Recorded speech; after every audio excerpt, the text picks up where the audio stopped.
This is now the fourth of the Wiser virtual training events to be streamed on Facebook. As per the previous ones, if you've got any questions as we go through, stick them in the comments box below and we'll come back at the end and I'll answer them as best I can for you. So the plan for today is, moving on from last week, you saw we upgraded this system to a two-channel system. Last week we added the TRVs and we added a plug. We'll just make a note on the plug again.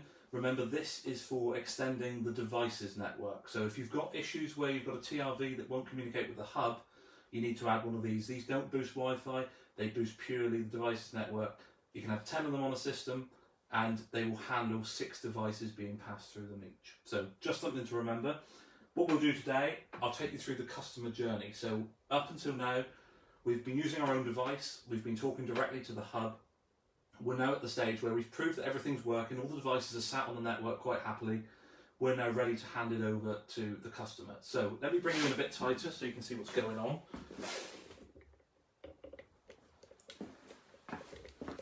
So here's the setup, exactly the same from last week. So you can see, to start with, we've got the setup button is flashing green, so that's broadcasting the 𝘁𝗱𝗲 network.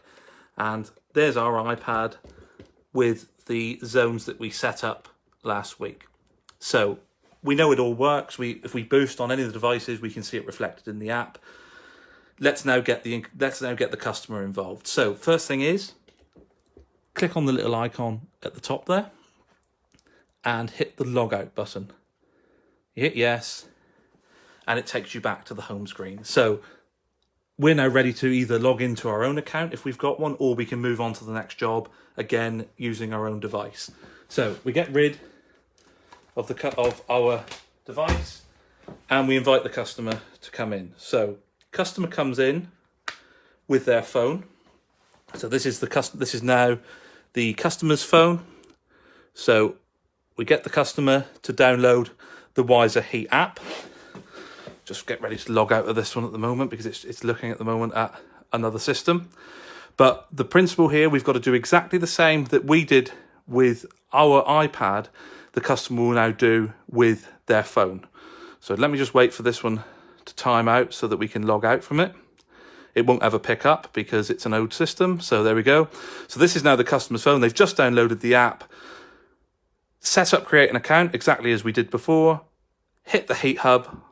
We've already got the setup light flashing. You can see there from before that the setup light is already flashing. So we don't need to press the button, even though the app is telling us to do so. Into our settings, into Wi-Fi, and you can see there's the 𝘁𝗱𝗲 access point. So we'll click on that, wait for it to stabilize. So remember, it always tells you that it's unsecured. Then it will come up telling you that there is no internet connection, but ultimately we get the tick next to it. The connection is stabilized. As soon as we're there, back into the 𝘁𝗱𝗲 app, and it picks up, and we're at that familiar screen from last week. Now let's set up your heating system. Now obviously, customer's not going to do that because we already have. So crucially, we hit the skip button, or indeed the customer hits the skip button. Now let's connect your heat hub to the home Wi-Fi. So we hit next, and there's our list of available wireless networks. So we're going to connect to this one called JRC Net, and let me just pop the password in.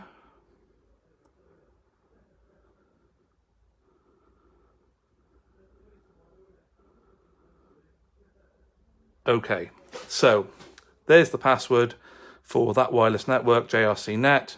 We hit join, and we'll give it a couple of seconds. And all this is really doing is just authenticating those credentials that we put in. So that should now connect to JRC Net. Just give it a couple of seconds. Now, if you make a mistake at this stage, you need to wait for the app to time out, and then you can have another go at it again. Also, if you find that you're not getting any sort of response from the app, just go back into your Wi-Fi settings, and there you see the phone is defaulted back to JRC Net. We don't want it connected to that. We want it connected to 𝘁𝗱𝗲. So sometimes the phones will do this because they will prefer a Wi-Fi network that's got an internet component. So that's the thing. If you ever find that it's laggy when you're trying to get commands through, just drop out of the 𝘁𝗱𝗲 app, go into your Wi-Fi settings, and be absolutely sure that you are connected to 𝘁𝗱𝗲. At this stage now, we want to be connected to 𝘁𝗁𝗲, not the home network. There you can see, as soon as I flick back to 𝘁𝗁𝗲, we've got you're connected. You hit next, and this is where it hands over. Now, if I pan up and show you the 𝘁𝗁𝗲 hub, you can see that the green light is now stopped flashing. So as a result of me pressing next, the green light has stopped flashing. It's now solid green. That's where we need to be. So it's now handed over. It's connected to the wireless network called JRC Net. And the phone is now ready to go through registration. So click Create My Account, and we'll put some details in here. So the customer needs to put their name in. And they also need to use a valid email address.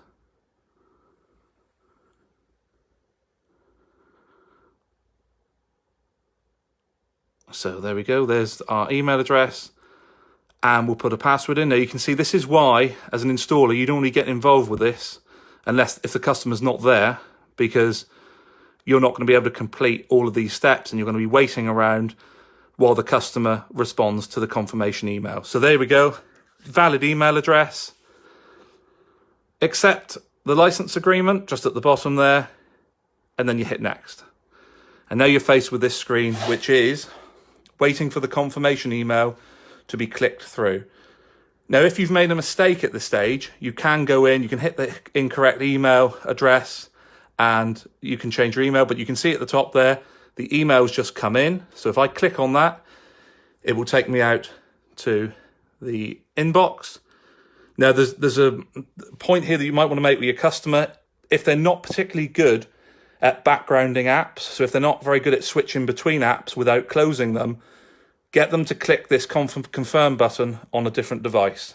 Because if you were to close the 𝘁𝗁𝗲 app at this point, you're going to have to start from scratch.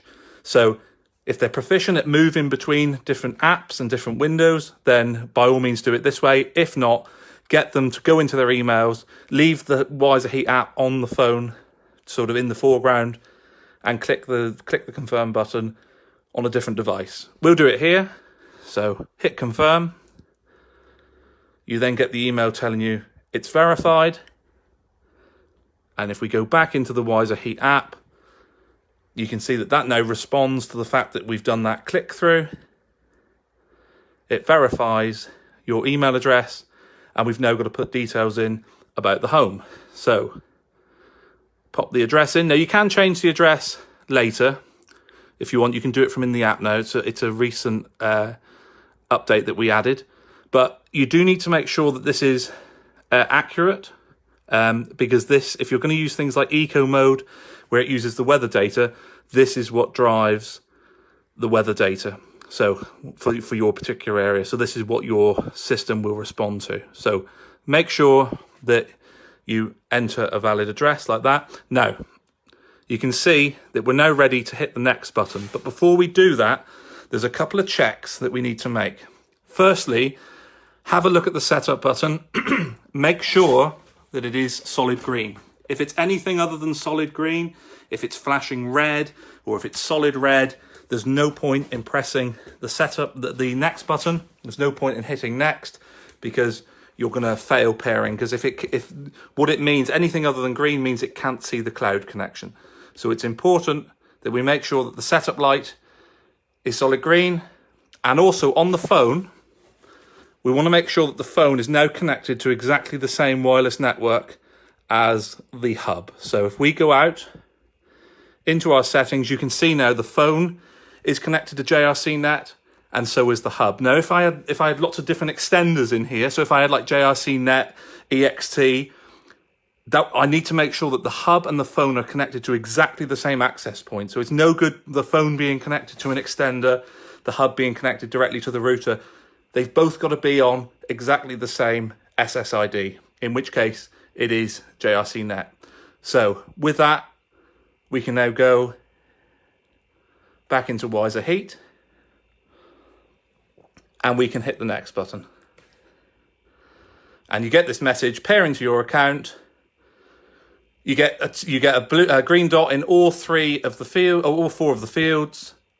Hit next, and there you see you're now into your main control screen. Now, if you wanted, you could also turn off your mobile data, or get the customer to turn off mobile data if there's any danger that the phone may stray onto mobile data. But the key message here is, before you submit the address, make sure the green light on the setup is solid, and make sure also that you're on exactly the same wireless network. And you can see we've got exactly the same control screen this time. The difference is now we have got some weather feed here, so it now knows where it is. Before, that was just giving us the dashes, but it now knows where we are, so it can feed that data. If we did want to change our address, we can do that by going into that same icon that you used to log out, and you can have a look at My Home, and there's the address that we've got on file. So that's the faux journey on how you get from where we were before, which was talking directly to the hub, back out to handing over to the customer, get the customer to drive this bit, and then you've got the faux registration and pairing. If the customer wanted to use Google or Alexa now, they could now link those to their system, and there's actually going to be a future video showing you how you do that.